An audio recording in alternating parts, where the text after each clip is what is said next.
La gente, ¿cómo están? Hace un tiempo atrás, había hecho un comentario en uno de mis videos en el cual decía que había tanques que tenían un motor un poco raro, bastante raro, en el cual dos pistones trabajaban dentro de un solo cilindro. Y claro, explicar eso con palabras se puede, pero es un poco complicado para entender, especialmente la gente que no haya estudiado ninguna materia con orientación técnica. Por lo tanto, me pareció interesante, ahora que conseguí una animación en la cual, bueno, como se dice, una imagen vale 1000 palabras, mostrarles cómo trabaja esto. Hay un antecedente en 1912-1913 de un fabricante francés que se puede decir que prácticamente son prototipos. Realmente no entró en producción, se hicieron 5 o 6 motores y se proponía como una planta motriz para la aviación. Pero realmente es el diseñador alemán Hugo Junkers, a finales de la década de 1920, que pone en el mercado un tipo de motor, digamos, relativamente práctico y de relativa fabricación en serie, y a partir de ahí hay otros países, otros fabricantes que le compran la licencia a Junkers para producirlos en sus propias empresas. Ahora, el motor de pistones opuestos no es el de cilindros opuestos. Si a ustedes les gustan las motos, conocerán los modelos de BMW, la historia de BMW, que tiene un tipo de motor específico que se llama Boxer, que tiene cilindros opuestos. Entonces los cilindros se ve a los costados de la moto. Bueno, pero esto no tiene nada que ver. Acá estamos hablando que dos pistones trabajan dentro del mismo cilindro y comparten una sola explosión. ¿Por qué se hizo esto? ¿Cuál es la idea de hacer este tipo de motor? Bueno, este tipo de motor supuestamente tenía ventajas en cuanto a que ahorraba elementos mecánicos, y si ahorraba elementos mecánicos, ahorraba peso. Además, como el motor de pistones opuestos tiene una geometría muy plana, en teoría, para su uso en aviación reducía el área frontal del motor, por lo tanto reducía la resistencia al avance, y para el uso en vehículos blindados era una cosa más sencilla, porque esta forma rectangular teóricamente plana facilitaba ubicarlo en algún compartimiento destinado a la planta motriz. En la práctica no fue tan así. Van a ver ahí, estamos viendo la animación de un motor dos tiempos. Motor dos tiempos, recuerden, no tiene, en la mayoría de las veces, hay algunos diseños específicos que sí la tienen, pero no tiene las válvulas que se accionan con, bueno, un árbol de leva, cadena, etc., sino que actúa por medio, toma aire y expulsa el aire usado, el aire quemado, la mezcla quemada, a través de unas fresaduras, unas perforaciones que se llaman lumbreras. Ahí van a ver la animación como este tipo de motor aspira, explota y expulsa.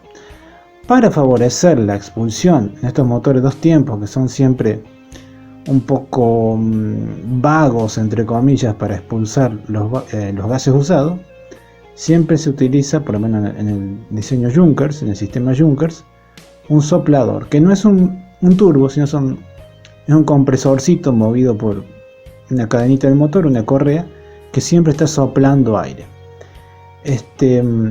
¿Cuáles tanques usaron este tipo de motor, este tipo inspirado en el Junkers?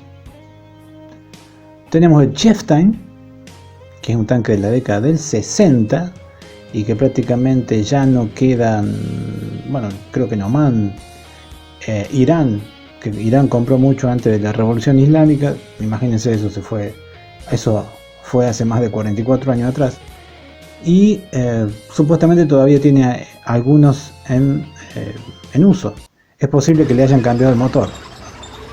Este que están viendo, este ruido de fondo que están escuchando, esos son los tanques Chieftain, operando en Alemania, tanque del ejército británico, pero el ejército de Rin, que típicamente estaba ahí, bueno, un ejército de ocupación, pero quedaba feo decirle ejército de ocupación. Y como ven, el tanque es bastante ruidoso. No solo que es ruidoso este motor dos tiempos de cilindros de pistones opuestos, motor dos tiempos diésel de pistones opuestos, sino que también en el caso británico era medio difícil de el mantenimiento. Es decir, todo esto que se decía que con menos piezas en movimiento iba a ser más fácil de mantenimiento, en realidad no es así. Probablemente se deba también a algunos fallos de control de calidad en la fabricación británica, no necesariamente del motor. Los soviéticos también adoptaron este sistema, el motor Junkers, podríamos decir. Habían comprado la licencia en la década del 30, pero no fue hasta que aparece a principios de la década del 70 el tanque T-64, que realmente lo adoptan en gran serie. El T-64, a diferencia del Chieftain, no usa un motor de 6 cilindros, sino uno de 5 cilindros y 10 pistones opuestos. Ahora bien, ¿cuál es el blindado que se fabrica hoy? Sabemos que T-64 hay muchos en servicio, lo vamos a combatir todos los días en la guerra de Ucrania. El Chieftain queda muy pocos en servicio, pero había un tanque que por lo menos se fabricó hasta el año 2018. Realmente no sabemos el estatus de la fábrica hoy porque hay mucha propaganda, que es el T-84 o Plot M, el T-84 en general, que es un T-64 muy modernizado. En realidad deriva de un modelo de T-80 el T-80 ruso, que se le sacó la turbina, se le puso un diésel, y a partir de ahí los ucranianos, después de la independencia en 1991, empiezan a desarrollar su línea basada en el T-80, pero todo con motor diésel. Los ucranianos nunca han fabricado turbinas de gas para sus tanques, eso se fabricaba en Rusia. Para el T-84 se utiliza el D6T, que es un motor de 6 cilindros y 12 pistones opuestos y 2 turbocompresores, no ya compresores, sino turbocompresores. El turbocompresor utiliza los gases de escape para mover una pequeña turbinita y alimentar el aire de admisión. En teoría ese tanque está en servicio, está en producción, pero realmente no sabemos. Está en servicio en Tailandia, pero a Ucrania le pasó como si a Argentina en el año 2010 le hubieran comprado 40 Pampas. Se hubiera demorado la entrega un montón. Ucrania la demoró 3 años más de lo previsto, los 50 T-84 o Plot M que compró Tailandia. Por lo tanto los tailandeses cortaron, pensaban comprar 100, solamente se quedaron con 49.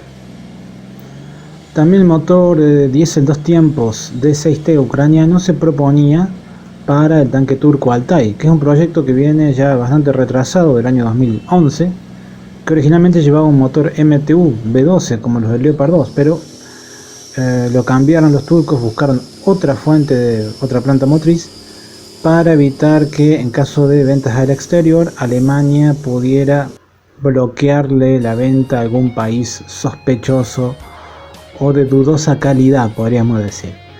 Lo cierto es que es muy difícil saber cuál es la capacidad de producción de la planta de Malichev. Si era mala en tiempos de paz, imagínense ahora con los bombardeos rusos.